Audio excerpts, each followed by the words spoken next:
celui qui a quelque chose. من شرور أنفسنا ومن سيئات أعمالنا من يهديه الله فلا مضل له ومن يضلل فلا هادي له وأشهد أن لا إله إلا الله وحده لا شريك له وأشهد أن محمدا عبده ورسوله يا أيها الذين آمنوا اتقوا الله حق تقاته ولا تموتن إلا وأنتم مسلمون يا أيها الناس اتقوا ربكم الذي خلقكم من نفس واحدة وخلق منها زوجها وبث منهما رجالا كثيرا ونساء واتقوا الله الذي تساءلون به والأرحام إن الله كان عليكم رقيبا يا أيها الذين آمنوا اتقوا الله وقولوا قولا سديدا يصلح لكم أعمالكم ويغفر لكم ذنوبكم ومن يطع الله ورسوله فقد فاز فوزا عظيما أما بعد فإن أصدق الحديث كلام الله وخير الهدى هدى محمد صلى الله عليه وعلى آله وسلم وشر الأمور محدثاتها وكل محدثة بدعة وكل بدعة ضلالة وكل ضلالة في النار. أما بعد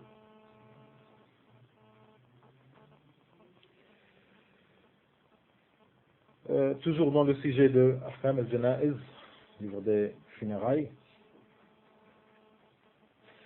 les Cheikh Nasr al-Din al-Albani rahimahullah ta'ala rahmatan wasi'a, toujours dans les passages de quelques propos de l'imam Ibn Qayyim rahimahullah ta'ala, Ibn Qayyim al-Jawziyya, où on avait pris cette phrase qu'il avait dit avec un peu plus d'explication. قال شيخ الإسلام ابن قيم الجوزية رحمه الله تعالى وعليكم السلام وسمى الخشوع للميت والبكاء الذي لا صوت معه وحزن القلب وكان يفعل ذلك يعني النبي صلى الله عليه وسلم كان يفعل ذلك صلى الله عليه وسلم ويقول تدمع العين ويحزن القلب ولا نقول إلا ما يرضي الرب ولا نقول إلا ما يرضي الرب. On avait cité la dernière fois, c'était la parole de l'imam Ibn Aqil al-Hanbali rahimahullah ta'ala lorsqu'il a dit que al-ni'am, les bontés lorsqu'elles viennent d'Allah subhanahu wa ta'ala, lorsqu'elles descendent d'Allah subhanahu wa ta'ala par ordre d'Allah subhanahu wa ta'ala sur son serviteur, lorsque les bontés descendent, c'est comme des invités. Il avait dit que c'était comme des invités, alors ils doivent être bien reçus. On doit leur présenter quelque chose. Les invités, lorsqu'ils viennent, on avait parlé de dîner, de manger, de boire, boissons et tout, de quoi embellir un petit peu la table pour ces invités-là, de ce qu'on a comme moyen. Alors les bontés aussi sont des invités. Et on doit préparer quelque chose, un festin pour ces invités-là. Ibn Aqil, rahimahullah, dans cette parabole, il dit que ces bontés-là, c'est comme si c'était des invités. Et ces invités, sauf que ces invités-là, ils ont une préférence, question de festin et tout, ils ont une préférence. C'est quoi comme festin? Les bontés, c'est le remerciement. Tu ne vas pas leur donner plus de noblesse que de leur présenter le remerciement. Lorsque les bontés descendent d'Allah subhanahu wa ta'ala, tu dois être quelqu'un qui remercie son Seigneur pour ces bontés-là. Et il est de même pour les malheurs. Lorsqu'un malheur descend sur le croyant, il doit aussi présenter, parce que lui aussi c'est un des invités. Mais sa préférence, c'est la patience. Alors il a dit, Ibn Aqil, rahimahullah, à la fin il a dit, alors sois vigilant à ce que chaque invité repart de chez toi, en ayant été content de voir ce que tu lui as présenté. Wa alaykum salam wa rahmatullah. Je sais pas.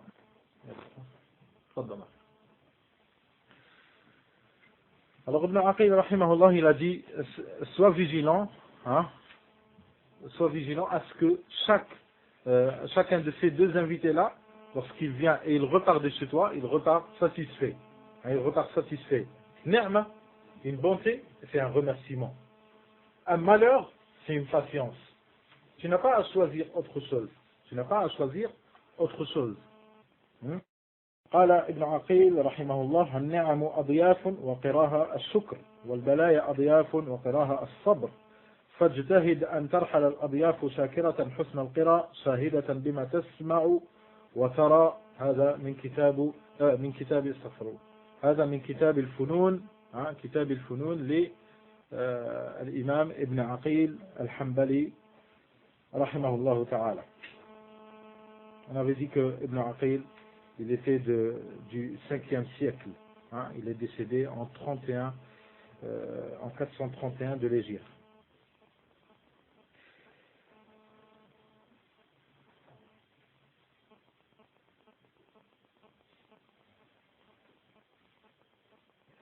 Et les malheurs,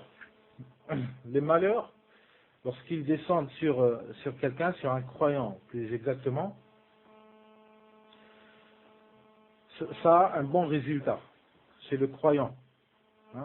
Ça donne un bon résultat. Parmi les bons résultats que ça donne, comme a dit l'imam Ibn Taymiyyah rahimahullah, Taqiyuddin, Abu al-Abbas, Ahmad ibn Abd al-Halim, Ibn Taymiyyah al-Hurani rahimahullah ta'ala, comme l'a rapporté l'imam Ibn Muflih dans son livre Al-Adab al-Shar'iyya wal-Minah al-Mar'iyya, volume 2, page 175.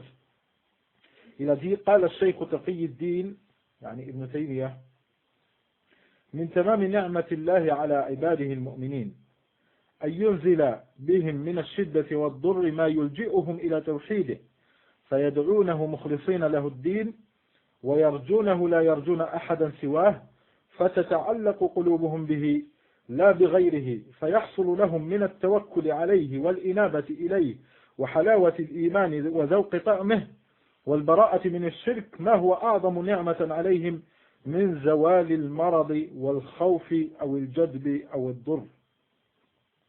Cette parole d'Ibn Taymiyyah rahimahullah où il dit من تمام نعمة الله على عباده المؤمنين. Parmi les bontés d'Allah subhanahu wa ta'ala sur les croyants, parce qu'Allah subhanahu wa ta'ala il a des bontés sur toute créature, Allah subhanahu wa ta'ala il a des bontés. Alors, parmi les bontés d'Allah subhanahu wa ta'ala sur les croyants, c'est qu'il fait descendre des malheurs et des douleurs sur ces croyants-là, que ces malheurs et ces douleurs vont les pousser à invoquer Allah subhanahu wa ta'ala, à implorer Allah subhanahu wa ta'ala, à se diriger vers Allah subhanahu wa ta'ala. أن ينزل عليهم أو أن ينزل بهم من الشدة والضر ما يلجئهم إلى توحيده فيدعونه مخلصين. Ce qui va les pousser à unifier Allah subhanahu wa ta'ala. Parce que, comme a dit le prophète sallallahu alayhi wa sallam, à l'individu qui avait, selon lui, il avait 7 adorés. سبعة من الآلهة سبعة يدعوهم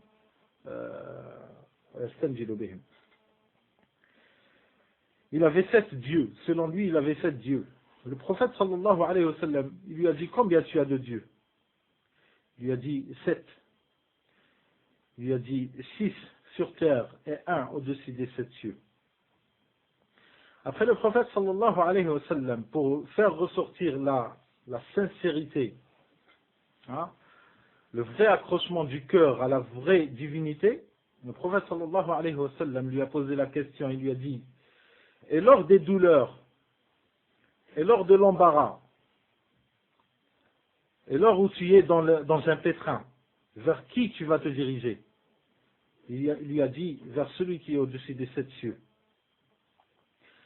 Alors le Nabi sallallahu alayhi wa sallam l'a mis sur l'évidence, il lui a dit, alors abandonne les 6 autres, et dirige-toi vers le seul, qui est au-dessus des 7 cieux. Et après quelque temps, ce personnage s'est converti à l'islam. Pourquoi cela? Parce que c'est à ces moments-là que la personne se voit le plus, je ne dis pas à ces moments-là seulement, mais se voit le plus sincère envers son Seigneur. S'il a une croyance en Allah, c'est à ces moments-là, les moments de douleur, les moments de pétrin, les moments de problèmes, les moments d'embarras, les moments de chagrin, à ces moments-là où il a besoin le plus de se dirigée vers son Seigneur. À ce moment-là, tu vois que la personne vers qui elle a le plus de sincérité. Vers qui. Pour cela, a dit Ibn Taymiyyah, rahimahullah ta'ala, que ça fait partie des bontés d'Allah subhanahu wa ta'ala, c'est lorsqu'il fait descendre des malheurs sur les croyants, c'est que ces malheurs-là vont mener ces gens-là, ces croyants, à unifier encore plus Allah subhanahu wa ta'ala.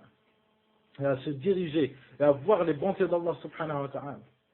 Ah, comme nous, on a tendance à ce qu'on vit notre vie normale, par exemple, à ce moment-là, personne n'est en train de voir, je dirais peut-être la majorité, à ces moments où je suis en train de parler, où on est ici tous, personne n'est en train de mettre dans sa tête la bonté qu'Allah subhanahu wa ta'ala lui a donnée dans les parents, au sujet des parents. C'est une bonté, ni'ma, min Allah subhanahu wa ta'ala. Que la personne elle a un père, que la personne elle a une mère, hein, que la personne elle a un foyer. Hein. Il y a des gens qui maintenant ils sont en train de marcher dehors, ils voient les bâtiments, ils voient les gens partir dans leur voiture chez eux, ils voient après le Maghreb, ils vont voir les maisons à l'intérieur, il y a des lumières et tout, mais lui il n'a pas de foyer. Hein, Allahu musta'an. C'est un problème. Mais de l'ignorance de l'être humain, c'est que on ne peut pas voir exactement la ni'ma d'Allah subhanahu wa ta'ala, comme disent les connaisseurs, on ne peut pas voir exactement que lorsqu'on perd cette ni'ma, que lorsqu'on perd cette bonté d'Allah subhanahu wa ta'ala. Regardez les savants. Les savants, ils vivaient à notre époque, Cheikh Ibn Baz, Cheikh Al-Albani, rahimahullah, Cheikh Al-Uthaymin, Cheikh Muqbil, ils vivaient et nous on vivait, on mangeait, on dormait, on travaille. Hein. Tu sais très bien qu'au Yémen il y a Cheikh Muqbil, tu sais très bien qu'en Jordanie il y a Cheikh Al-Albani, tu sais très bien qu'en Arabie Saoudite il y a Cheikh Ibn Uthaymin et Cheikh Ibn Baz, rahimahullah. Mais on sentait comme si ils sont utiles, mais pas vraiment. Lorsqu'ils sont morts, rahimahumullah, c'est à ce moment-là qu'on voit leur utilité. Hein? C'est à ce moment-là qu'on voit leur utilité. Imaginons que Cheikh Ibn Baz, Al-Albani, surtout, rahimahumullah, les deux, et Cheikh Ibn Uthaymin, rahimahullah, Cheikh Muqbil, ainsi que d'autres mashayikh et ulama, sont morts avant quelques événements. Avant ce qui s'est passé en Algérie, avant ce qui s'est passé en Afghanistan, avant ce qui s'est passé. Quel aura été le résultat? Wallah al-musta'an. Par les égarés. Les égarés n'osaient pas parler. Hein, ils n'osaient pas parler. Pourquoi? Parce qu'il y a Cheikh Al-Albani, les Hizbi, ils partaient directement voir Cheikh Al-Albani. Ya Cheikh, on a le vote à faire, on a tel, on voudrait une fête. Regardez, ni'mat al-ulama. Ni'ma min Allah subhanahu wa ta'ala, al-ulama, ahl al-sunnah. Alors, c'est lorsqu'on les a perdus, on voit maintenant le résultat, c'est quoi? Hein? Le chat n'est pas là, la souris danse. هذا هو صدق الكفار. الله المستعان. قال ces malheurs-là, il a dit Ibn Taymiyyah, rahimahullah, Cheikh l'Islam, il a dit ces malheurs-là les mènent les croyants vers unifier Allah subhanahu wa ta'ala et implorer Allah subhanahu wa ta'ala seul et prier la nuit et faire le jeûne du jeudi et du lundi et 3 jours de chaque mois, les jours de pleine lune, hein, et ainsi de suite. Faire sadaqat, al-fuqara, wal-masakin, il donne les biens, il donne aux pauvres, il voit quelqu'un qui marche pieds nus, il lui donne des chaussures, il lui donne des chaussettes, il lui donne une veste, hein, il fait du bien que pour qu'Allah subhanahu wa ta'ala soulève ce malheur de lui, hein, que pour qu'Allah subhanahu wa ta'ala le préserve, hein, que pour qu'Allah subhanahu wa ta'ala l'aide à s'accrocher sur son dîme à la venue de ce malheur-là. Ces malheurs-là mènent la personne à ce qu'elle donne des efforts dans son dîme, elle travaille sa foi plus qu'il n'a l'habitude de faire. فَيَدْعُونَهُ مُخْلِصِينَ لَهُ الدِّينَ وَيَرْجُونَهُ لَا يَرْجُونَ أَحَدًا سِوَاهُ. Ils rejettent, en implorant Allah subhanahu wa ta'ala dans des circonstances pareilles, tu te vois obligé de rejeter tout autre. Parce que tu vois très bien que ce personnage-là, il n'a rien à te donner. Hein, comme un des salaf, un des prédécesseurs, il est venu voir le calife. Les nécessiteux et tout, ils avaient quelques jours avec les califes comme ça pour aller demander au calife, par exemple, qu'on te donne une somme de la banque, hein, Baytul Mal, ça représentait la banque à l'époque, le trésor. Alors un des nécessiteux, il est venu voir le calife. Et je ne me rappelle pas exactement c'était quel calife, est-ce que c'était Abdul Malik ibn Marwan ou bien Omar ibn Abdul Aziz, Allahu A'lam. Il est venu le voir. Mais bien sûr, à l'époque, il y avait toujours un hajib. Il s'appelle le hajib. Al-hajib, hein, ça vient de hijab. Hein, ça t'empêche de voir, ça t'empêche. Al-hajib, c'est un personnage qui avait comme fonction d'empêcher les personnes de rentrer. Tu lui dis ce que tu veux, et après c'est lui un secrétaire. Ah, alors il est parti voir le hajib et il lui a dit, le hajib lui a dit, qu'est-ce que tu veux? Il lui a dit, je suis un nécessiteux et j'ai besoin d'argent et je viens demander au calife. Après il lui a dit, attends un instant. Et bien sûr il était devant la porte. Et le calife il était dans son poste, le trône, sauf qu'il n'était pas assis, il était en train de faire le salat. Il était en train de faire le salat. Alors le nécessiteux il jette un coup d'œil et il voit le calife en plein sujoud. En plein sujoud. Et il implorait Allah subhanahu wa ta'ala. De ce qu'il a entendu, il a entendu le calife en train d'implorer Allah subhanahu wa ta'ala, de lui demander à Allah, je suis ton faible serviteur, donne-moi la puissance que je gère ce royaume, donne-moi la crainte de toi pour que je gère en meilleur qu'il soit cette tâche. Le nécessiteux, il le voit comme ça. Après il a dit avec une voix qui est parvenue même au calife. Il a dit, apparemment je suis venu chez quelqu'un qui lui-même il a besoin de quelqu'un. Alors je n'ai pas besoin d'une personne comme ça. Après il est parti. Lorsqu'il a terminé la salat, le calife, il a dit à son secrétaire, prends 10 000 pièces d'or et donne-les à ce nécessiteux. La personne, tu vois que tu as tendance à demander à quelqu'un, mais lorsqu'il y a des problèmes, ils sont tellement durs des fois que ça te montre des vérités. Ça te montre que, en vérité, tu avais besoin toujours de celui-là, mais tu vois que, à un certain niveau, tu vois qu'il est impossible de subvenir à tes besoins. C'est impossible. Alors, à ce moment-là, tu vois une vérité.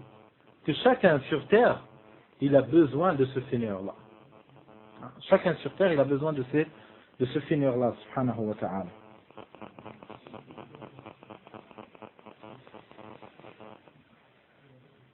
Alors, de ce côté-là, ça te fait, non seulement at-tawhid, c'est de t'orienter vers Allah subhanahu wa ta'ala seul, mais en plus, tu rejettes et tu renies toute autre source de bonté que celle d'Allah subhanahu wa ta'ala.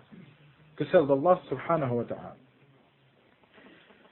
قال ويرجونه لا يرجون أحدا سواه فتتعلق قلوبهم به لا بغيره فيحصل لهم من التوكل عليه والإنابة إليه وحلاوة الإيمان وذوق طعمه والبراءة من الشرك ما هو أعظم نعمة عليهم من زوال المرض والخوف أو الجدب أو الضر.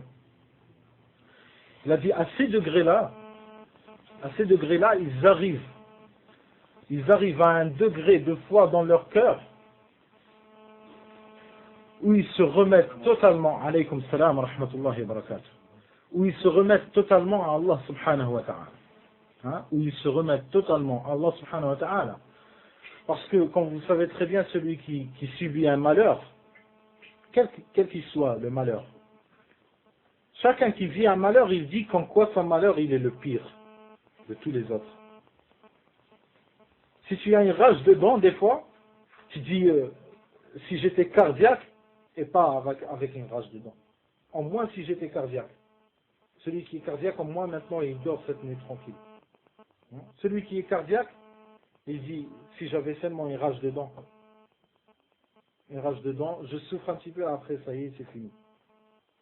Je ferai des projets pour ma famille, pour mes enfants. Fallahu musta'an. Chacun, il se voit. C'est ça la faiblesse de l'insan, de l'être humain. C'est qu'il est tellement faible qu'il se voit toujours. C'est lui qui souffre le plus. Hein, de là vient la faiblesse de se visiter, de voir les autres, hein, qui souffrent encore plus que nous. Hein, chacun il a une souffrance, si ce n'est que sa souffrance qu'il est dans cette dunya et qu'il ne sait pas est-ce qu'il sera parmi les gens de l'enfer, est-ce qu'il sera parmi les gens du paradis, ça lui suffit comme souffrance, wallahu musta'an. Alors, se remettre à Allah subhanahu wa ta'ala, c'est ce qu'on appelle at-tawakkul, at-tawakkul ala Allah, hein, at-tawakkul. Comme a dit Cheikh l'Islam Ibn Taymiyyah, فيحصل لهم من التوكل من التوكل عليه يعني على الله والإنابة إليه وحلاوة الإيمان. Alors se remettre à Allah subhanahu wa ta'ala, ça c'est un des résultats des malheurs. C'est que ça te fait parvenir, si tu as de la foi, ça te fait parvenir à un niveau de pureté de foi jusqu'à ce que tu vois que tu n'as à te remettre qu'à Allah subhanahu wa ta'ala. Comme a dit le prophète sallallahu alayhi wa sallam, si vous vous remettez vraiment à Allah subhanahu wa ta'ala, il vous aurait donné pareil que ce qu'il donne aux oiseaux. Le matin, ils partent, hein, le matin, ils s'envolent en groupe. Le ventre vide, le soir, ils reviennent le ventre plein. Hein? Regardez le Nabi sallallahu alayhi wa sallam. Aqida, quelques paroles, hadith, quelques paroles, khalas, aqida, safiya, naqiya. C'est pas comme la philosophie. Allah al-musta'an. لو أنكم توكلون على الله حق توكله. Si vous vous remettiez à Allah subhanahu wa ta'ala, il vous aurait donné pareil que ce qu'il donne, pareil que ce qu'il donne aux oiseaux. تغدو خماصا وتعود بطانا. تغدو خماصا. Elle part le matin. Vous voyez, comme j'ai dit une fois à des frères, ici on n'a pas la ni'ma de voir ce qu'on voyait dans les pays musulmans. Dans les pays musulmans, tu vois beaucoup de choses que ici tu vois pas. Hein? Si ce n'est que le soleil, hein? Allah al-musta'an. Wallah, le fait de voir seulement au glaive, c'est pas le chauvinisme, mais c'est pas le seul pays de Koufar que j'ai vu ça. Il n'y a pas de ni'ma. La pluie, tu te caches de la pluie. Dans les pays de musulmans, lorsqu'il pleut, tout le monde sort dehors. La pluie, les enfants, ils courent. Ici, attention, tu vas prendre froid. Une goutte de pluie, elle le tous, ça y est. C'est bon pour Allah al-musta'an. Il n'y a pas le baraka. Le baraka makanj. Voilà, chez. Hein? Wallah, je me rappelle la question du hadith que je viens de citer sur les oiseaux. Wallah, je me rappelle. Des fois tellement il t'agace. Le matin, à 7 heures du matin, tu es obligé. Déjà, il commence, à premier adhan de subh, il commence à crier. Il commence à siffler tous, à crier. Hein? Il commence à siffler. Tu entends un groupement d'oiseaux, il commence à siffler à première heure de subh. Déjà, si ce n'est que ça, tu es obligé de te lever. Si tu es feignant, alors là, tu vas entendre Amir Hajj. Hein? Elle va commencer à faire l'adhan. Alors, deuxième adhan, c'est une confirmation. Ici, deuxième adhan, on dirait c'est bid'a. On dirait c'est bid'a. Tu vas leur dire, pourquoi vous ne faites pas le premier adhan de Salat al-Subh, le premier adhan? Ah, qu'est-ce qu'il nous a ramené de nouveau? Tu vas, bilad al-Islam, et regarde. L'adhan al-awwal. C'est grâce à ça qu'on se réveille et qu'on commence à manger, si tu veux faire le jeûne. Et l'adhan al-thani, c'est pour te rendre pour arrêter de manger. Hein? Ici, tellement que tarakna sunnah wa qa'na fi munkar, l'umma kulla. On termine à manger au premier adhan, l'autre il dit non, c'est 25 minutes avant. Comme si 25 minutes, elle existait au temps de prophète sallallahu alayhi wa sallam. 25 minutes. Rawahu Ahmed. Allah al-musta'an. Alors les oiseaux, wallahi, on les voyait. Et au Maghreb, hein, au Maghreb, tu les vois de l'horizon. De l'horizon, tu vois le retour. Tu vois comme un nuage noir à l'horizon, après il disparaît, il change de direction. Après il revient, ça fait un reflet. Ça c'est les oiseaux. Ici tu n'as pas de chance de voir.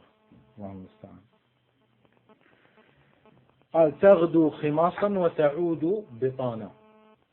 تغدو خماصا وتعود بطانا. متوكلة على الله سبحانه وتعالى. Mais quand certains ils vont dire, certains ils disent une bonne parole, une vraie parole, mais ils l'utilisent pour de mauvais résultats, une mauvaise compréhension de se remettre à Allah.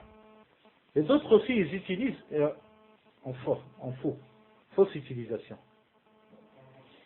Alaykoum salam wa rahmatullahi wa barakatuh. Deux extrêmes. Un, il te dit, oui, tawakkul ala Allah, mais il faut faire des œuvres. Il faut faire des actions pour qu'Allah te donne. Ça c'est vrai. Et d'autres ils disent, non, si tu fais vraiment tawakkul ala Allah, tu restes comme ça, Allah il te donne. Ça c'est faux. Et l'autre aussi c'est faux. Pourquoi c'est faux l'autre? Parce que qu'est-ce qu'ils veulent dire par faire des actions? Faire des actions, c'est-à-dire que tu vas au travail, même si tu travailles deux boulots, hein, c'est ça, asbab, c'est une cause pour lui, une cause de ni'ma. Tu fais tawakkul, après tu vas au travail. On n'est pas contre aller au travail. On n'est pas des fous, on ne vit pas dans des grottes. Hein. Aller au travail, c'est bien. Mais aller au travail sur le compte de ta salat, aller au travail sur le compte de l'éducation de tes enfants et de ta femme, aller au travail sur le compte de ta santé. Lorsqu'on te dit fais salat, tu dis Wallah, je suis fatigué, il faut attendre un petit peu. Tu penses à ta santé. Et lorsqu'on te dit le travail, tu travailles 18 heures. Il y en a ceux qui se font double job. Hein? Ils font quoi? Ils travaillent comme un... On dirait qu'il y a le pharaon au-dessus de lui. Il travaille. Hein? Et après il dit ça fait partie de tawakkul. Ça c'est asbab. Ça c'est pas asbab. Ça, ce n'est pas asbab. C'est comme si tu as une fois que c'est toi qui ramène ni'ma min Allah subhanahu wa ta'ala.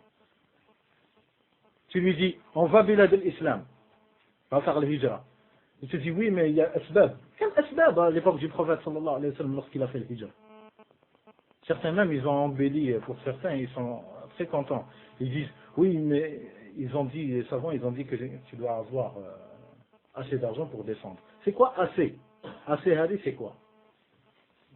Khilaf. Il y a khilaf entre les frères et les sœurs. Khilaf. Certains ils disent 70 000 francs, d'autres ils disent 140 000. Mais le sawab, le rajih, أنه ما fait là 60 000 à 10 000. Celui qui veut faire le hijra fi sabilillah, c'est ça, je passe. Khalas. Vous voulez dire qu'est-ce qu'ils avaient besoin, les Sahaba radiyallahu anhum, pour avoir fait l'exode, hein, hijra, de Mecca à Médine. Ils avaient pris leur argent. Certains, ils ont donné l'argent, parce qu'ils les ont empêchés, les kuffars, ils les ont empêchés de suivre le prophète sallallahu alayhi wa sallam. Et c'était des riches, hein, de fortunés et tout. Ils avaient de l'argent, des grands commerçants. Mais la foi est rentrée dans les cœurs. Alors, les kuffars, ils ont vu qu'il a des moyens financiers. Tu ne dois pas partir comme ça et prendre tes... Enfin, il leur a dit, vous voulez ma fortune, je vous la donne. Ah. C'est lui qui a donné 140 000 francs, hein, pour partir. Allah musta'an. En tous les cas, نسأل الله يصلحنا ويهدينا سواء السبيل. فهذا من التوكل. Alors, التوكل فرق بين التوكل والتواكل. التواكل c'est de s'accouder sur quelqu'un. Je te jette sur les frères. Hein. Il y a le Coran, tu entends le Coran, après tu fais semblant comme tu t'évanouis. Tu es tombé tellement ce verset, il t'a choqué, alors tu te jettes sur les frères. Ah, s'il n'y avait pas des frères, tu vas t'évanouir, comme font les soufis. Hein. Certains, à l'époque de Sahaba, radiyallahu anhum, regardez l'égarement, comment il est grave. Il y avait toujours les Sahaba qui étaient en vie. Il y avait toujours les Sahaba qui étaient en vie. Il y avait le début du soufisme. Il y avait une catégorie de gens qui qui commençaient à faire apparaître des bid'ah, des innovations. Même dans le comportement, des innovations chez le salaf. Même comment tu ressens le Coran, tu dois le ressentir comme Sahaba. Tu ne ressens pas meilleur qu'eux. Tu n'es pas meilleur qu'eux. Alors tu ne pourras pas voir une sensation qui est meilleure que la leur. Parce que le Nabi sallallahu alayhi wa sallam dit « Khayrun nas qarni.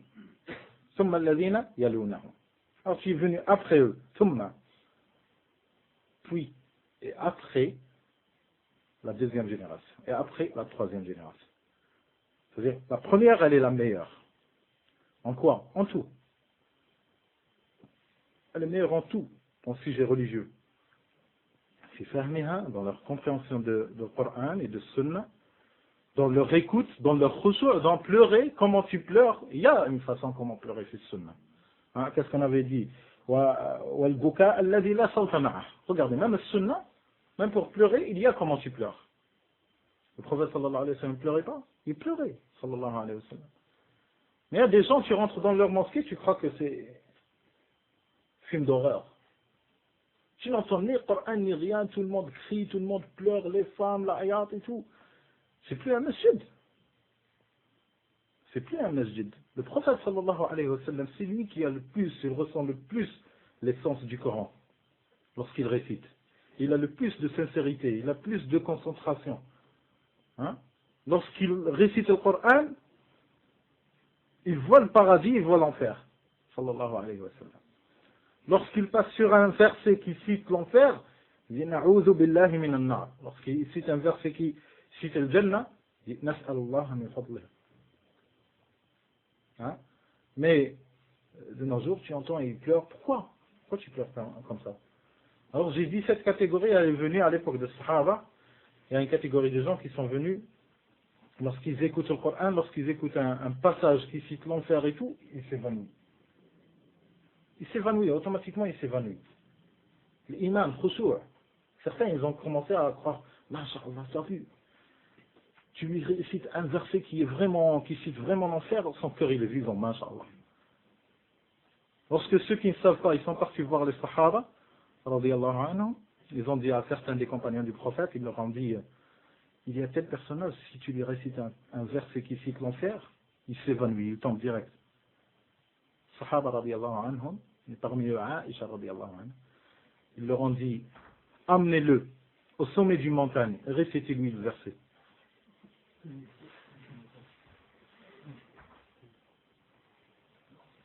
Tu fais khushu' pour qui? Entre toi et Allah ou bien pour les gens? Amène-le. Fais-le monter au bord du mur et dis-lui, récite-lui tout le Coran. Tout le Coran.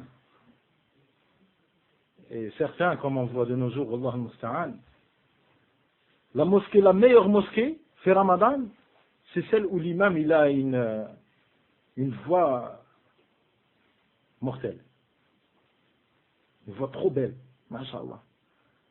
Il est en train de réciter Ayat fil riba, les gens ils pleurent, ils crient. C'est sur les intérêts bancaires et tout. Qu'est-ce qui te fait pleurer? Sa voix? Ça c'est compréhension. Si tu ramènes un cheikh, il maîtrise, masha'Allah, l'ahkam, ahkam al-tilawa, masha'Allah. Tu entends vraiment le Coran tellement que tu oublies complètement sa voix. Tu vis avec les versets. Par exemple, le cheikh al-Husari, rahimahullah, cheikh al-Manshawi, rahimahullah, tu entends ses récitations, masha'Allah, concentration. Il ne t'occupe pas de sa voix. Certains, il fait mad 17 haraka. مقدار حركتين 17 haraka. Alors, lorsque ça vient de dua, ça commence les pleurs encore plus. C'est ça, c'est la parole d'Allah, subhanahu wa ta'ala, au Coran. Comme les autres qui,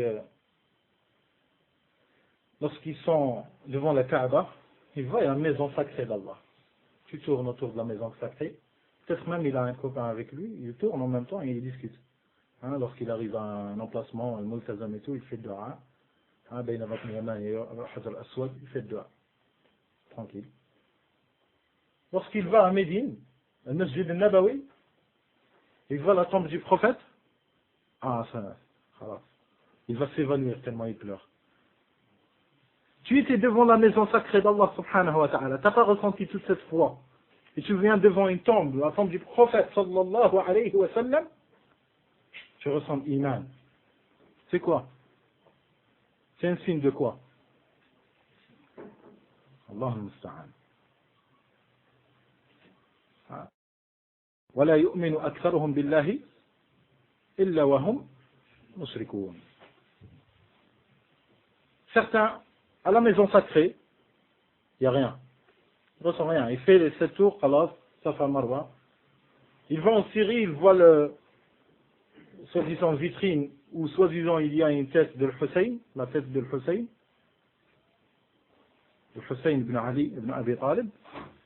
Il lui dit, c'est ici la tête de Hussein. Tu vois les pleurs, khatar. On dirait qu'il va mourir. Et à la maison sacrée, Baytullah al-Haram, rien. Il entend le Coran, rien.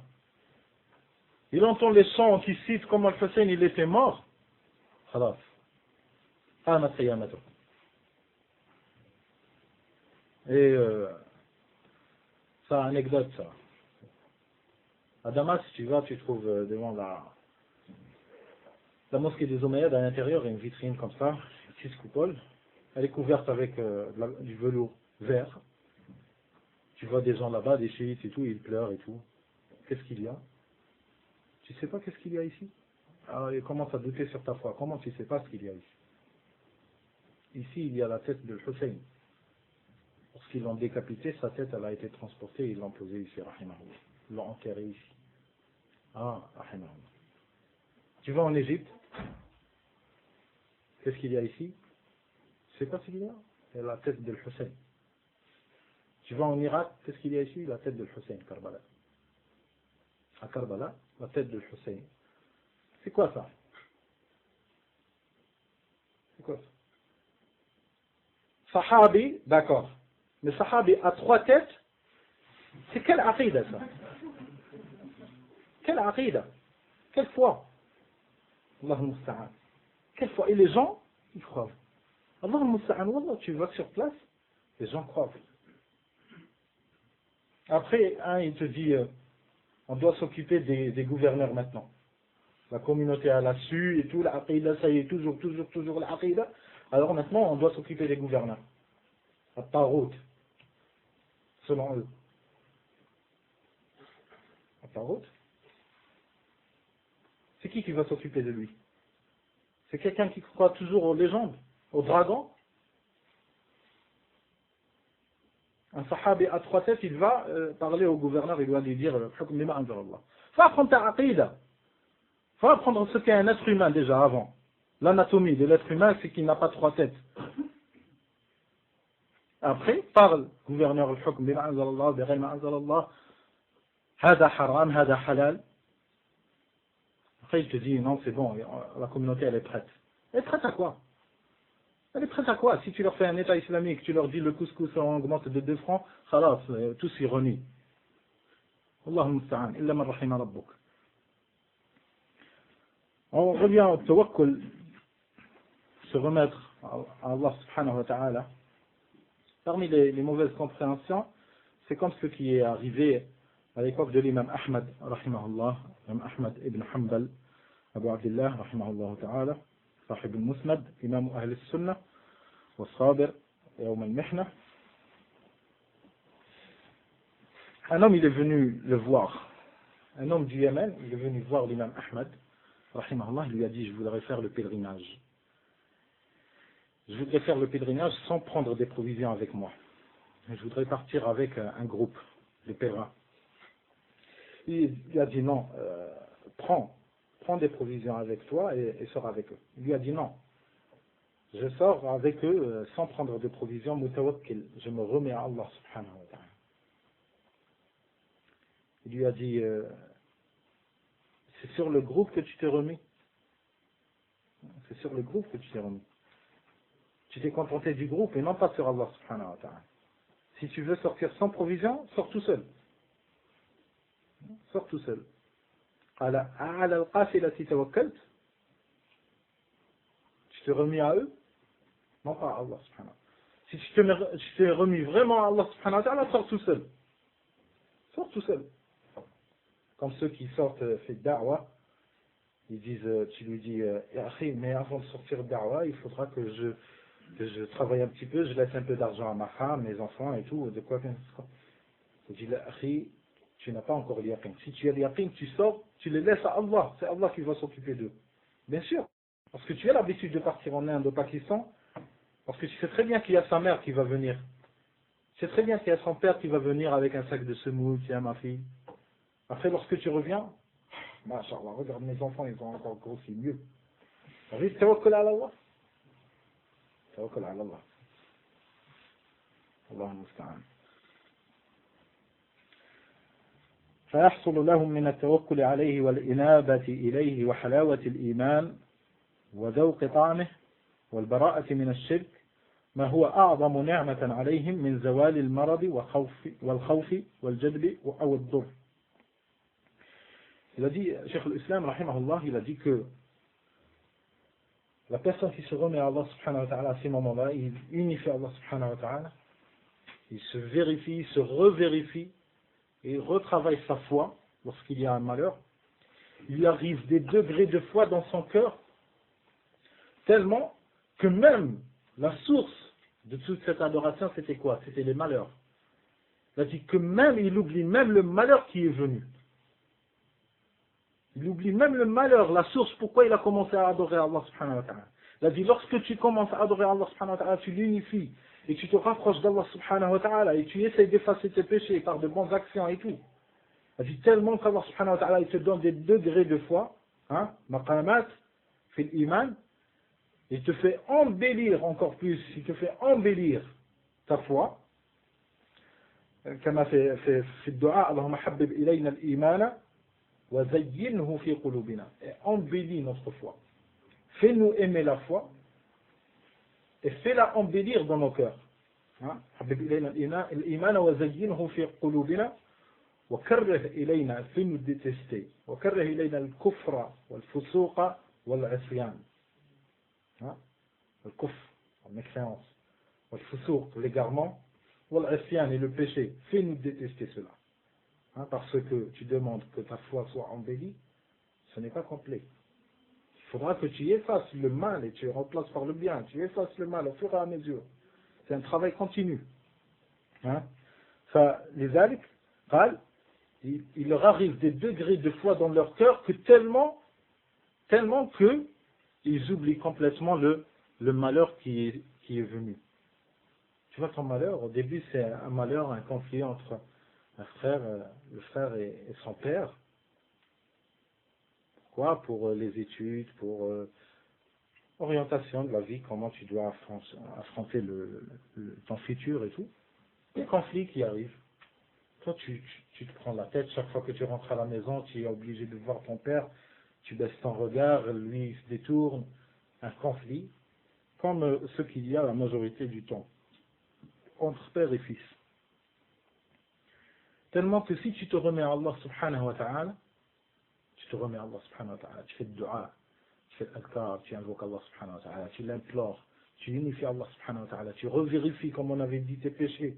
Peut-être c'est à cause de ça que tu es tombé dans cette épreuve, à cause de tes péchés que tu as commis. Si tu n'avais pas commis ces péchés-là, Allah il t'aurait épargné. Combien de problèmes, Allah nous les épargne.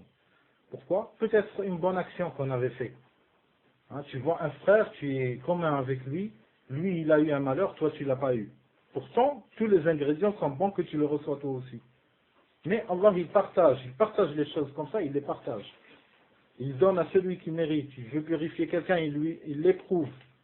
Comme a dit le Nabi sallallahu alayhi wa sallam, ashaddu an-nasi bala'an al-anbiya, thumma al-amthalu fal-amthal. Les gens les plus éprouvés sont les prophètes. Puis ceux qui les suivent, puis ceux qui les suivent. Plus la personne est proche d'Allah subhanahu wa ta'ala, plus il est éprouvé, comme a dit le Nabi sallallahu alayhi wa sallam dans un autre hadith, le croyant ne cesse d'être éprouvé. Il ne cesse de subir. Même, le prophète sallallahu alayhi wa sallam il continue, il dit, même si une épine le touche et il sent une douleur, Allah lui fera effacer des péchés Lorsqu'il a senti cette douleur, il aurait patienté. Jusqu'à ce qu'il le sorte de ce monde-là, il le sort pur. Quelqu'un pur des péchés qui mérite vraiment le paradis, le degré le plus haut. Hein? Mais Allah subhanahu wa ta'ala, quelqu'un maintenant, il vient, il voit, il dit, subhanallah, c'est comme ça qu'est la foi. Tu dois souffrir tellement. Mais n'oublie pas la sagesse d'Allah subhanahu wa ta'ala. Allah subhanahu wa ta'ala, hakim, halim, hein? Alim, Allah subhanahu wa ta'ala. Alors Allah subhanahu wa ta'ala, s'il va te donner une chose, il ne veut pas te donner une chose que tu ne pourras pas affronter. Il ne va pas te donner une chose que tu ne pourras pas affronter. Et c'est ça la foi. Depuis que tu as connu la foi, Allah subhanahu wa ta'ala te purifie. Te purifie, te purifie. Et toi tu subis. Maintenant tu reviens un an en arrière. Dans ta tête tu reviens un an en arrière. Tu avais des problèmes que, au moment où elles sont survenues, tu te rends compte que tu as dit que c'est impossible. Je ne pourrais pas. Je ne pourrais pas affronter. C'est trop. C'est trop, j'en ai marre. Il faut que je claque. Maintenant, tu te rappelles, ça fait un an. C'est un souvenir, tu as même oublié. Tu t'es donné même l'effort de te rappeler. Na'matullahi alayh. Comme a dit l'imam Ibn al-Qayyim, rahimahullah, Cheikh al-Islam. Ibn al-Qayyim, rahimahullah, il dit parmi les bontés d'Allah, subhanahu wa ta'ala. Et les bontés, le sujet des bontés, on ne pourra pas le cerner. Combien Allah il nous a donné de bonté, on ne pourra pas le cerner. Impossible. Impossible, pourquoi? Parce que Allah subhanahu wa ta'ala nous a dit, ne te fatigue pas à essayer de compter. وَإِن تَعُدُّوا نِعْمَةَ اللَّهِ لَا تُحْصُوهَا. Et si vous comptez les bontés d'Allah sur vous, vous n'allez pas les cerner. Vous n'allez pas les cerner. Pour cela, Ibn al-Qayyim, rahimahullah, il nous cite parmi les bontés, il nous cite une bonté que la majorité de nous voit ça comme un défaut. Mais, ça c'est par notre faiblesse. Lorsqu'il y a les gens de science, gens de savoir, ils vont voir que ça fait partie des bontés. Par notre ignorance, on les voit comme défauts. C'est ce qu'il dit Ibn al-Qayyim. Ibn al-Qayyim al-Jawziyya, rahimahullah, il dit, parmi les bontés d'Allah, subhanahu wa ta'ala, c'est l'oubli. L'oubli. Si Allah ne nous a pas créé cette qualité, il y aurait beaucoup de personnes qui n'auraient pas supporté de vivre avec des souvenirs. Imagine quelqu'un, la personne la plus chère pour lui meurt. Il ne pourra pas vivre. On a trouvé plusieurs personnes, des frères, des sœurs, ils n'ont pas réussi à dépasser les émotions. Un an après, toujours choqué, toujours ça, pour la mort de sa mère, ou bien de son père, ou bien de son frère, ou bien de son fils. Mais il faudra bien qu'il y aura le jour où cette personne va retrouver le sourire. Pourquoi? Par la ni'ma, par cette bonté qui l'oublie. Regardez les Sahaba radiyallahu anhum, pour voir. Les Sahaba radiyallahu anhum, Allah subhanahu wa ta'ala, il leur a donné cette ni'ma. Cette ni'ma, c'est que ça s'est calmé dans leur cœur. Ça s'est calmé dans leur cœur le chagrin le jour où le prophète sallallahu alayhi wa sallam est mort. Imagine, tu vis avec le prophète sallallahu alayhi wa sallam. Depuis que tu as connu l'islam, tu vis avec le prophète sallallahu alayhi wa sallam. Après viendra le jour, 10 ans après, 20 ans après, il meurt sallallahu alayhi wa sallam. Et tu sauras qu'il n'y aura plus de révélation. L'ange Jibril, il ne redescendra plus jamais. Jusqu'à la fin des temps. Mets-toi à la place de Abu Bakr as-Siddiq, radiyallahu anhu. Toute sa vie avec le prophète sallallahu alayhi wa sallam. Il défendait le prophète sallallahu alayhi wa sallam. Mais il est venu le jour où il meurt sallallahu alayhi wa sallam. Innaka mayyitun wa innahum mayyitun. أيها الناس من كان يعبد الله فإن الله حي لا يموت ومن كان يعبد محمدا فإن محمدا قد مات صلى الله عليه وسلم. Certains sahaba n'en revenaient pas. N'en revenaient pas à ce choc. Mais, ni'matullahi subhanahu wa ta'ala, c'est que la personne elle se calme. Par quoi? Par un minimum d'oubli. Hein? Mais étant donné que le prophète sallallahu alayhi wa sallam n'est pas un personnage comme quiconque, comme un père ou une mère de quelqu'un d'entre nous, parce que le personnage du prophète sallallahu alayhi wa sallam, il est lié au din. Il est lié au din, à la religion. Il est lié à la religion, il est toujours dans les cœurs. Mais Allah subhanahu wa ta'ala ne les a pas laissés affronter ce sujet-là, cette circonstance, sans rien leur donner dans leur cœur comme foi et comme iman.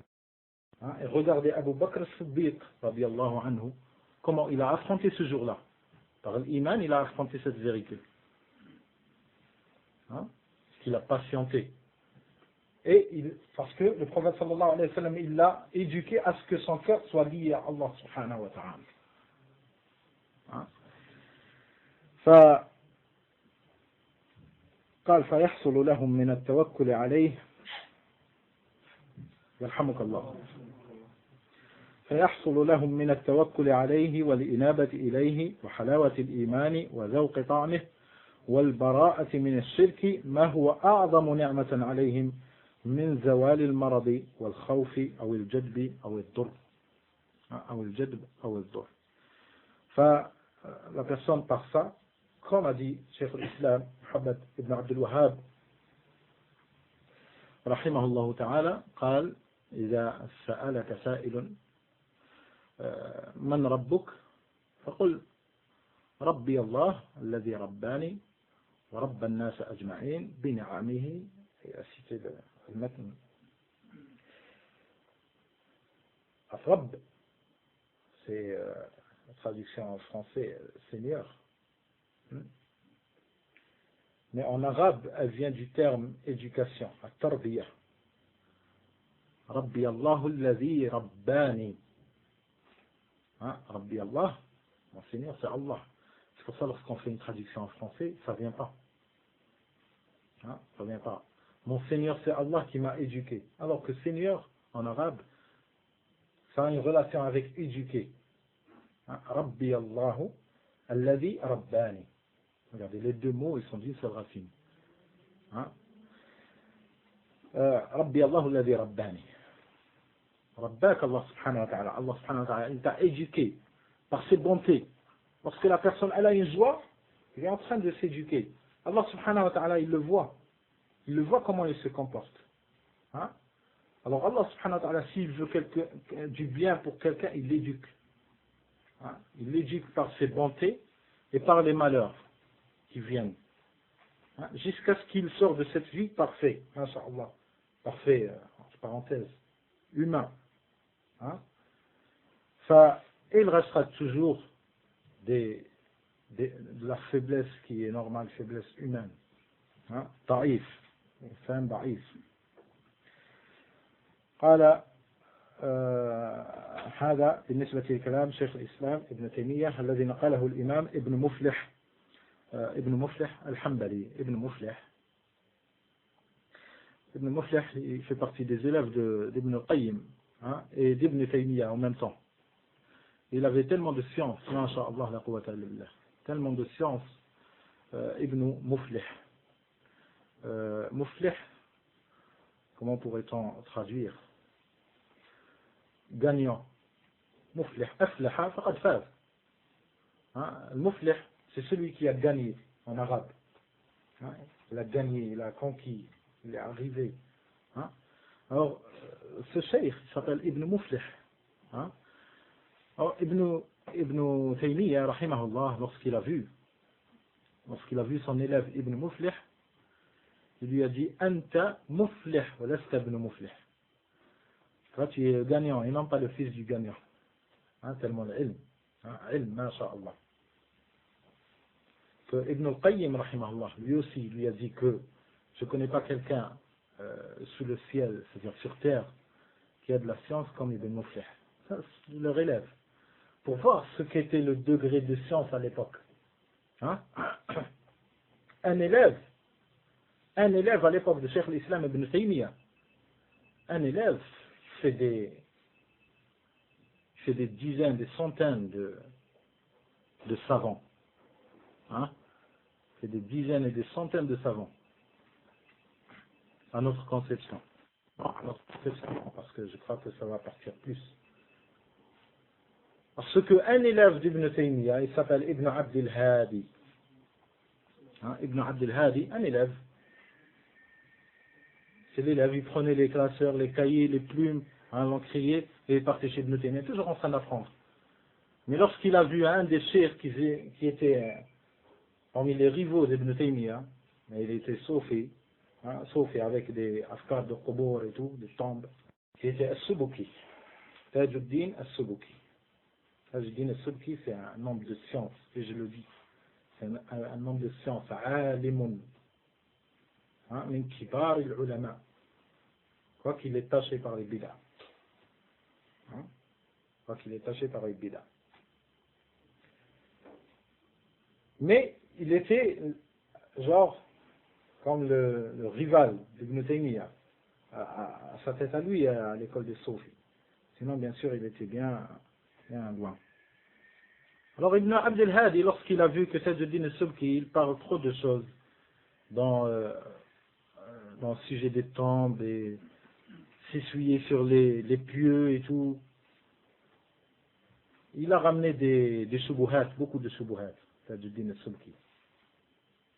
Tellement que l'élève d'Ibn Taymiyyah, c'est pas Ibn Taymiyyah, l'élève d'Ibn Taymiyyah, il lui a fait un livre, un rad, que jusqu'à nos jours, les savants le lisent minutieusement. Un rad. C'est un hafid, c'est un élève, mais c'est un hafid. Il connaît des milliers de hadiths avec leur chaîne de transmission. Al-Rijal, il les connaît. Ibn Abd al-Hadi. Il a fait un rad sur As-Subki, qu'il a intitulé As-Sarim al-Mumki, في الرد على السبكي. الصارم المنكي, l'épée retirée pour couper les ambiguïtés que vient d'établir Subki. Il l'a repris point par point, point par point. Ça c'était un talib ilm. Ça c'était un talib ilm. C'est pour cela qu'on entend Cheikh al-Albani rahimahullah ta'ala, Cheikh al-Imam al-Albani rahimahullah, lorsqu'il a dit Ana Tuwaylib ilm, je suis un petit élève de science, un petit demandeur de science, je ne suis pas un savant. Lorsqu'il le dit, peut-être certains ils vont dire qu'il a dit du fait que, genre pour ne pas, modestie, par modestie il a dit. Moi je pourrais comprendre cela, par modestie. Mais celui qui connaît Salaf, il saura qu'est-ce que voulait dire Cheikh l'imam Mohammed Nasir al-Albani. Qu'est-ce qu'il voulait dire? Est-ce que c'est le sens figuré ou bien c'est le sens propre de Tuwayl ibn? Et maintenant, on s'est égaré par n'importe qui. Il est connu depuis 3 mois, ça y est, toute la terre le suit. Dans des assises, il y avait Cheikh l'imam Ibn Uthaymin, rahimahullah, il y avait un talib ilm connu, masha'Allah, mahsabou ala khayr. Il y avait Cheikh Ali Hassan, hafidahullah ta'ala. Il y avait Cheikh Ibn Uthaymin, Cheikh Ali Hassan, hafidahullah. Ali Hassan, masha'Allah, من كبار طلبة العلم. من كبار طلبة العلم محسبوا على خير. Cheikh Ibn Uthaymin, je ne vais pas donner une définition. Parce que Ibn Uthaymin, ça veut dire Ibn Uthaymin. Celui qui l'a su, il l'a su. Celui qui ne sait pas ce que veut dire Ibn Uthaymin, il n'y a rien à dire. Ibn Uthaymin, il y avait des dizaines de talabat al-ilm. Ils sont venus lui poser des questions. Ali Hassan, il y avait des centaines qui l'entouraient. Dans la même assise. Dans la même assise. Les notions, ça va pas. À l'époque, on était chez Cheikh Muqbil, on voyait certains de nos frères, ils étaient avec nous chez Cheikh Muqbil, après ils prennent bagage et ils disent, demain, Inch'Allah, on va partir à Ma'rab, chez Abul Hassan. Et ils partent. Ils viennent au Yémen pour aller à Abul Hassan. Et il laisse Cheikh Muqbil, l'imam, Alam Ahl al-Sunnah, imam ou Ahl al-Sunnah, au Yémen. Il le laisse et il part vers, c'est quoi ça? C'est quoi ces notions? Allah al-Musta'an. C'est pour cela, ça fait des années que je disais à des frères lorsqu'ils viennent me poser des questions sur partir là-bas ou partir là-bas.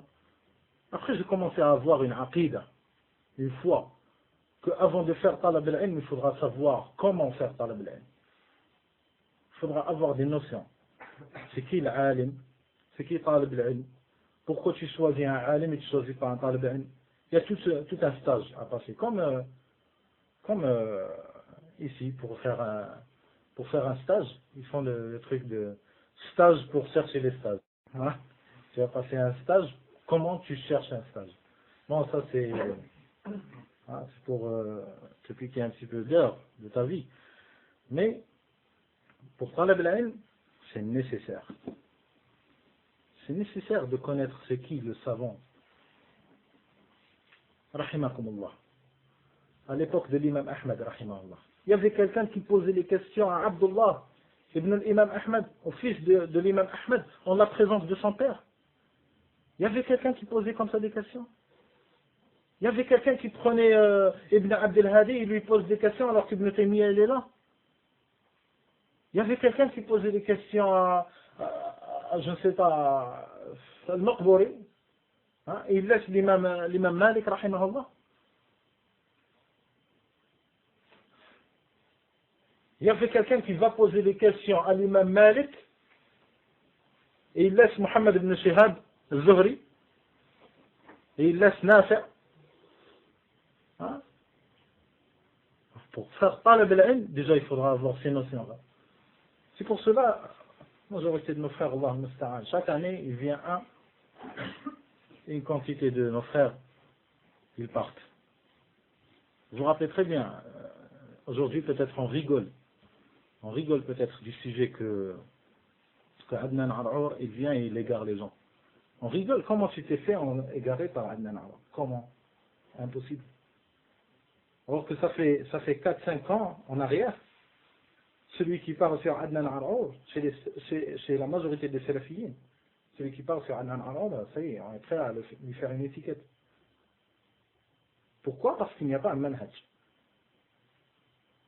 Parce que si on écoute toujours les ulama, les grands savants, on va vers les grands savants, à ce moment-là, on ne tomberait pas dans des fitnes comme ça. Et tu veux faire un nasiha à les frères, tu veux leur faire un nasiha, oh, tu es en train de faire un ta'am. Tu es en train de faire un ta'am. Puis on va téléphoner à un des mashayikh kibar, et on va leur poser la question. On écoute qui? Mashayikh al-kibar ou bien talabat al-ilm? En tous les cas, ça c'était, entre parenthèses, on n'avait pas de relation avec elle. فقال ابن القيم رحمه الله وسن الخشوع للميت والبكاء الذي لا صوت معه وحزن القلب وكان يقول صلى الله عليه وسلم وكان يفعل ذلك صلى الله عليه وسلم ويقول تدمع العين ويحزن القلب ولا نقول إلا ما يرضي الرب. Ici, on peut pas ouvrir. Parce que ici, dans cette parole-là du prophète sallallahu alayhi wa sallam, lorsqu'il a dit tadma'ul ayn, on avait dit que lorsqu'il y a un événement ainsi, le cœur, il est travaillé par la foi. Lorsque le cœur il est travaillé par la foi, automatiquement lorsqu'il y a un malheur pour un de tes frères, pour un de tes proches, même si tu ne le connais pas, il y a un malheur pour lui, ton cœur il réagit. Et lorsque le cœur il réagit, tous les membres participent, même l'œil. Même l'œil il participe en découlant des larmes. Pour cela, le Nabi sallallahu alayhi wa sallam, il a dit tadma'ul ayn. L'œil fait couler des larmes. Et le cœur devient malheureux. Le cœur devient malheureux. Mais on ne dit que ce qui plaît à Allah subhanahu wa ta'ala. On ne se laisse pas emporter complètement par l'émotion, mais même les émotions, quoiqu'elles sont acceptées dans le dîn, parce que c'est tout à fait naturel, mais ils sont fermés. Il y a des freins qui sont iman. Ton iman, ta foi, ne te laisse pas faire tout ce que ton âme demande. Tu as envie de pleurer, pleure. Étant donné que ça fait partie de la sunna, si tu as envie de pleurer, tu aurais fait ce que le prophète sallallahu alayhi wa sallam a fait, de pleurer. Mais ça a des limites.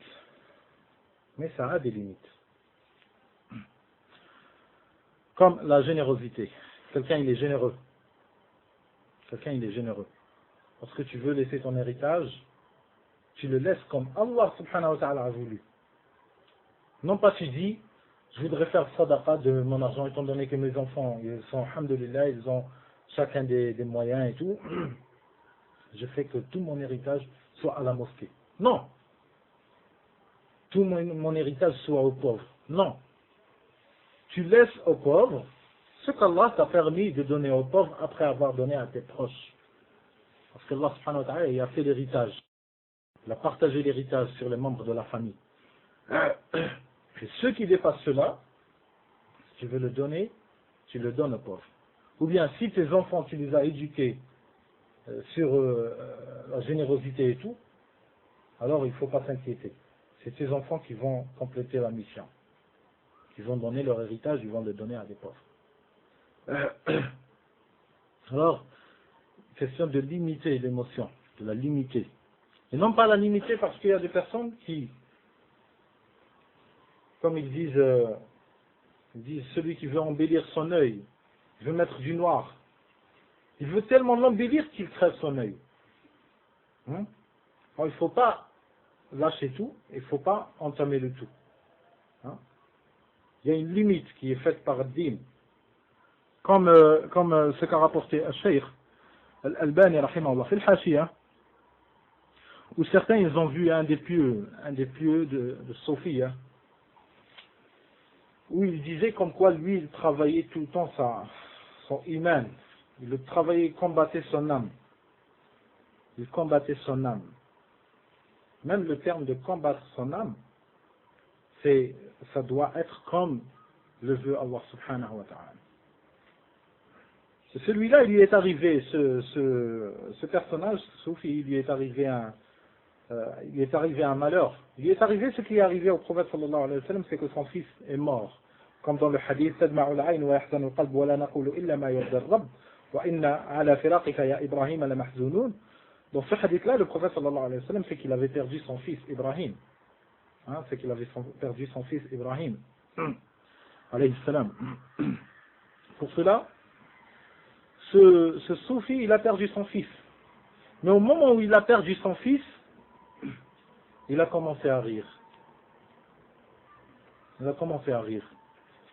Après, certains de ceux qui étaient fascinés par ce cheikh, ils n'arrivaient pas à comprendre qu'est-ce qu'il veut dire, qu'est-ce qu'il veut nous transmettre lorsqu'il rigole, alors que son fils il est mort. Alors que nous, on connaît que le prophète sallallahu alayhi wa sallam, son fils est mort, mais il avait pleuré. Pas comme celui-là. Pas comme notre cheikh. Après, ils sont partis voir le cheikh. Ils lui ont dit, pourquoi tu pleures? Pourquoi tu rigoles? Pourquoi tu es en train de rire? Pourquoi? Il leur a dit, un malheur m'est venu d'Allah subhanahu wa ta'ala, alors j'ai voulu qu'Allah subhanahu wa ta'ala voie mon contentement et que je suis content d'avoir accepté ce malheur. Donc ça, c'est une conception autre que celle du prophète sallallahu alayhi wa sallam. Comment il a analysé Cheikh al-Islam Ibn Taymiyyah, rahimahullah. Parce qu'il ne faut pas dire facilement, il faut dire non, le prophète sallallahu alayhi wa sallam il a pleuré et toi tu as rigolé, toi tu as contredit la sunna. Ça c'est le simple regard comme ça à l'affaire. C'est sûr il a contredit la sunna. Mais pourquoi? C'est ce qui qualifie la science d'Ibn Taymiyyah, rahimahullah, c'est qu'il cherche à t'éclaircir plus et à te sortir une règle. Qu'est-ce qu'il a dit, Cheikh al-Islam Ibn Taymiyyah, rahimahullah? Cheikh al-Islam Ibn Taymiyyah, rahimahullah, il leur a dit, le prophète sallallahu alayhi wa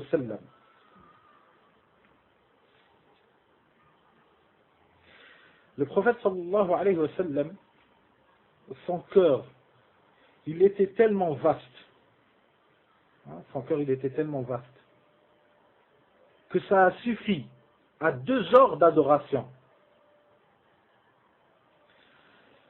à l'adoration de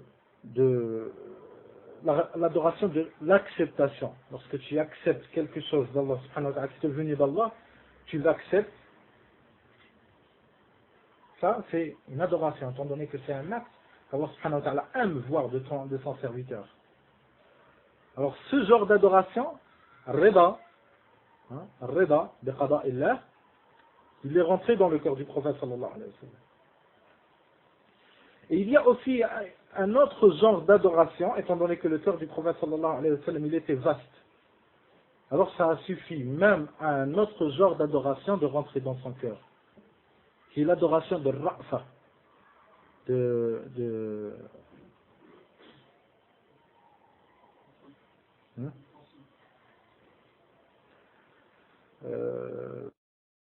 la miséricorde. La miséricorde, c'est une adoration. Avoir pitié pour quelqu'un, c'est une adoration. C'est Allah subhanahu wa ta'ala, il voit que toi, tu as pitié en celui-là, et que tu sais qu'en ayant pitié aux gens comment ils sont, comme tous les prophètes et messagers, ils avaient pitié pour leur peuple. Comment quand Ah, alors. Enfin, lorsqu'ils avaient ce sentiment envers leur peuple, et qu'ils l'avaient pour Allah subhanahu wa ta'ala, alors c'est une adoration.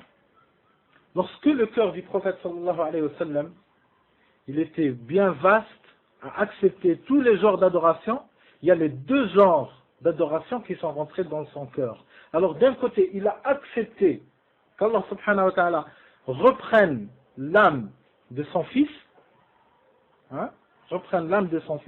il l'a accepté. Pour cela, il a dit au prophète sallallahu alayhi wa sallam, et on ne dira que ce qui satisfera notre Seigneur. Cela, il a accepté. Et compatissant du côté que il a pleuré. Il a pleuré pour son fils. Il a dit alors ce cheikh, ce soufi, il n'avait pas le cœur si vaste. Il avait le cœur qui pouvait comporter seulement un seul genre. Soit il pleure seulement, soit il sourit. De là vient le genre d'adoration. Lorsque la personne suit la sunna, Allah subhanahu wa ta'ala l'a fait changer sur l'exemple du prophète sallallahu alayhi wa sallam. قال الله سبحانه وتعالى إن الله لا يغير ما بقوم حتى يغيروا ما بأنفسهم. Si tu as l'intention de changer comme le prophète sallallahu alayhi wa sallam, de suivre le prophète, l'exemple du prophète sallallahu alayhi wa sallam, Allah subhanahu wa ta'ala te facilite ces choses-là. Et si tu as une image de quelqu'un autre que le prophète sallallahu alayhi wa sallam, tu seras jamais parfait comme être humain. Parce que le plus parfait des êtres humains, c'est notre prophète sallallahu alayhi wa sallam. Et regardez comment il a assemblé les deux. Être satisfait, être compatissant d'un côté. Dans le même moment, dans la même circonstance, dans le même lieu. Et les deux effets en même temps. Pleurer pour quelqu'un, cela ne veut pas dire que tu as rejeté. Et rigoler, cela ne veut pas dire que tu es compatissant. Alors le prophète sallallahu alayhi wa sallam, Allah subhanahu wa ta'ala lui a donné la foi qui lui a facilité qu'il accepte les deux en même temps. C'est ce qu'on doit suivre. De là vient la règle de suivre le prophète sallallahu alayhi wa sallam dans tous les actes. Dans tous les actes. Et pour celui qui médite sur ce sujet-là, il trouve que c'est une règle générale. Ce n'est pas lié seulement à l'exemple de la mort de quelqu'un et tout. Non. Non, c'est une règle générale dans tous les chapitres. هذا هو فقال نعم طيب فقال والقيام أعطى العبودية كما هذا العارف أعطى العبودية حقها فاتسع قلبه للرضا عن الله ورحمة الولد والرقة عليه فحمد الله ورضي عنه في قضائه وبكى رحمة ورأفة فحملته الرأفة على البكاء وعبوديته لله ومحبته لله على الرضا والحمد هذا النبي صلى الله عليه وسلم وهذا العارف ضاق قلبه عن اجتماع الأمرين ولم يتسع باطنه لشهودهما والقيام بهما فشغلته عبودية الرضا عن عبودية الرحمة والرأفة. Et le sujet des cœurs, j'aimerais bien répéter la parole de Ibn Qayyim rahimahullah ta'ala, où il dit que le durcissement des cœurs est source de 4 sujets, de 4 points si elles atteignent l'excès. Hein, de 4 sujets s'ils atteignent l'excès. أولها الأكل والنوم والكلام والمخالطة. Hein, الأكل, le manger, s'il atteint l'excès, c'est un des éléments qui font durcir le cœur. Al-akl, wal-nawm, le sommeil, dormir. Hein, c'est bien de dormir, masha'Allah. Mais ça a une limite aussi. Hein, si ça atteint l'excès, et ça dépasse même, ça aussi c'est un autre élément qui fait que ça fait durcir le cœur. Wal-kalam, wal-kalam, beaucoup parler. Beaucoup parler, ça aussi ça fait distraire le cœur, hein, de contempler les vérités. Wal mukhalata, et la fréquentation. Et la fréquentation, lorsqu'elle arrive à un point, à une limite, à un excès, ça aussi ça fait que ça te distrait. Ça distrait ton cœur qu'il se dirige à voir les vérités. Parce que chacun de ces 4 points, ou chacun de ces 4 sujets, il te fait perdre la concentration. Beaucoup manger. On avait donné l'exemple par Ramadan. Lorsqu'on mange le soir, la majorité de ceux qui s'acharnent sur la table ne pourront pas faire Qiyam al-Layl, ne pourront pas faire Salat al-Tarawih. Même s'il les fait, il a du mal à faire ce sujud même. Tellement ça a pris la forme. Allah musta'an. Alors, manger beaucoup, ça t'occupe. Pour cela, on trouve parmi les ni'mas d'Allah subhanahu wa ta'ala, c'est qu'il a donné à la majorité des pieux, c'est qu'ils n'avaient pas de quoi manger tout le temps. De quoi manger tout le temps. Pour ceux qui leur a donné de quoi manger tout le temps, alhamdulillah, il leur a donné de la foi qui leur impose un régime, une limite au manger, qui leur impose cela. Et dormir aussi, ça a une limite. Dormir aussi, ça a une limite. Le parler, la personne, si elle veut parler, qu'elle dise de bonnes choses ou qu'elle se taise, comme a dit le prophète sallallahu alayhi wa sallam. Le mukhalata aussi, se mélanger avec les gens, mélange-toi avec ce que tu as besoin d'être avec, sinon la personne a fait des limites. Et si tu te vérifies les problèmes que tu as, ça vient de ton entourage, ça vient de ton entourage, de tes fréquentations. Wallahu musta'an, subhanakallahumma wa bihamdik, ashhadu an la ilaha illa anta astaghfiruka wa atubu ilayk, wa sallallahu wa sallim wa barik ala nabiyyina Muhammad wa ala alihi wa sahbihi ajma'in. Jazakumullah khair.